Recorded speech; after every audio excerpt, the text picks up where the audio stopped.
है, उस अनुपात में शिव का वो एक तरह से स्वरूप है। क्योंकि भगवान शिव तो सब कोई हो नहीं सकता, कोई हो नहीं सकता, तो उनके उस भाव के साथ अपनी सीमा में संपूर्ण कल्याणकारी सोच गतिविधियों के साथ जो जहां है, उनका अनुयायी है या उनका रूप है या उनका उनके भाव को प्रशस्त करने वाला जो मान लें वही है। और शिवरात्रि के महापर्व, पावन पर्व के उपलक्ष्य में यह हमारा कार्यक्रम है। देखिए, सनातन धर्म और संस्कृति में बड़ी वैज्ञानिक, भौगोलिक, खगोलीय विज्ञान के साथ चीजों को व्यवस्थित किया गया। सर 365 दिन में 8 दिन का विशेष महात्मा है, उसमें एक महाशिवरात्रि भी है, जिसमें कहा जाता है कि कोई शुभ काम करने के लिए, जैसे अक्षय तृतीया हो गई, रामनवमी हो गया, महाशिवरात्रि हो गया, कृष्ण जन्माष्टमी हो गया, ऐसे ही 8 है कि इसमें कोई मुहूर्त देखने की जरूरत नहीं है। यह प्रकृति द्वारा विशिष्ट ये दिवस हैं, मुहूर्त पहले से निर्धारित है। तो कल्याण की रात्रि के उपलक्ष्य में कल्याण की भावना प्रसारित हो, शिवत्व के संकल्प के साथ मन हमारा के बहुत मन चंचल है, और मन में तब किसी भी काम के लिए तमाम विकल्प आते हैं। कोई काम करना शुरू करिए, तमाम विकल्प आएंगे, ऐसे करते तो ये होता, ऐसे करेंगे वो होगा। लेकिन हमारा वैदिक ज्ञान, वेद बार बार कह रहा है कि तन्मे मनः शिव संकल्पमस्तु। प्रार्थना भी भगवान शिव से कर रहा है कि संसार में रहना है, संकल्प विकल्पात्मक जगत में रहना है, लेकिन हमारा मन शिवत्व के संकल्प के साथ आगे बढ़े। हे प्रभु, हे भगवान शिव, हमें यह आशीर्वाद दे, कृपा करें। तो यदि शिवत्व के संकल्प के साथ, मतलब अपनी सीमा में हम समग्र कल्याण के भाव के साथ अपना काम करें, वही हमारे भारत की सनातन को, भगवान शिव के भाव को और उनकी प्रार्थना को पुष्ट करेगा। इसीलिए हम आशीर्वाद भी देते हैं, शिवाते पंथानम संधु। कहीं किसी की कोई यात्रा करने जा रहा है कि आपका कल्याण हो, आपका रास्ता प्रशस्त हो, तो और भगवान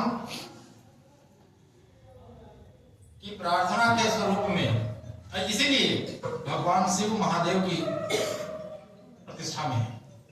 क्योंकि जो संसार के कल्याण की बात करे और उस कल्याण में बाधक विष का भी पान कर जाए, मतलब तमाम परिस्थितियां प्रतिकूल हो, फिर भी उससे अविचल रहते हुए कल्याण के मार्ग को प्रशस्त करे, तो भगवान शिव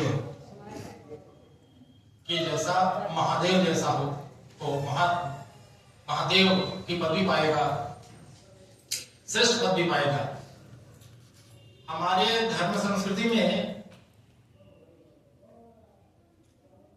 धर्म के महत्व को बहुत बल दिया गया है।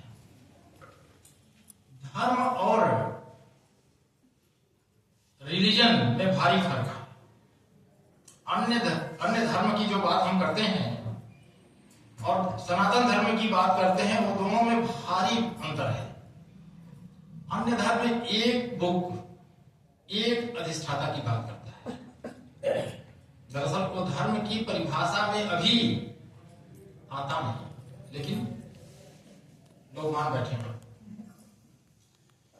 क्योंकि जहां किसी कालखंड में कोई एक महापुरुष जन्म लिया, उस देश काल परिस्थिति के हिसाब से जो उस स्थानीय जन की भलाई के लिए जो उसके दिमाग में बात आई, उसने बताया, लिखा। लोग अनुयायी हजारों साल तक उसी बात को लेकर चलते रहते हैं। जबकि तमाम भौगोलिक और पर्यावरणीय और अन्य राजनीतिक सामाजिक परिस्थितियां हजारों साल में कई बार बदल जाती है। तो बदली हुई परिस्थितियों के हिसाब से केवल हमारा सनातन धर्म ही उपासना पद्धति में भी बदलाव लाता है, धर्माचरण की पुनः पुनः व्याख्या शोध करते रहता है। इसीलिए आप देखे हैं अलग अलग समय में भगवान के अवतार हुए हैं। भगवान के जितने अवतार हुए अलग अलग देश काल परिस्थिति के डिमांड थे, शिवत्व के लिए, जन कल्याण के लिए, इसलिए अलग अलग समय में अवतार हुए हैं। इसीलिए सनातन की श्रेष्ठता वैज्ञानिकता के साथ है। और जितनी उपासना पद्धतियां हैं, मूल लक्ष्य तो सबकी एक ही है। तो जब एक ही लक्ष्य है तो उस धर्म का आचरण करें। इसीलिए सर, जो भारत में जो धर्म की परिभाषा दी गई है उसमें कहीं कुछ नहीं लिखा है किस जाति, किस धर्म, किस का समर्थन करे, विरोध करे। वो कहा ये तो अभ्युदय निश्रेय संसदीय सधर्म, जिससे मनुष्य के इहलोक के और परलोक के समग्र विकास का मार्ग प्रशस्त हो, वह धर्म है। अब उसमें सारी चीजें समाहित हैं। देश काल परिस्थिति के हिसाब से जो चीजें हमारे लिए अनुकूल हो, दूसरे के लिए अहितकारी नहीं है, वो सब धर्म की श्रेणी में है, चाहे किसी ने कहा है या नहीं कहा है। अगर उस समय कहने वाले हमारे पास आते हैं, हम उनको अपनाते भी हैं। हर जगह इसकी छूट नहीं है। तो रिलीजन और धर्म में फर्क है।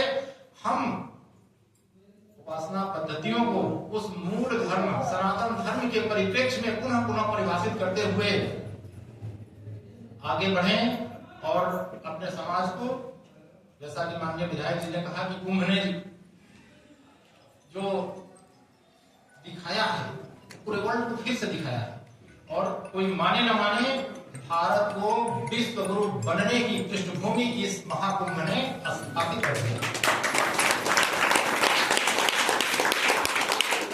इसका इनडायरेक्ट मैसेज आप देख सकते हैं कि एक तरफ 60 करोड़ लोग की व्यवस्था हो रही है, कोई कोरोना और कोई संक्रामक रोग नहीं हो रहा है, जबकि सो कॉल्ड ये साइंटिफिक चीजें ऐसी हैं कि भाई सब इतने लोग नहा लें तो पानी गंदा हो जाए, सब बीमार हो जाए, कहीं कुछ नहीं हो रहा है।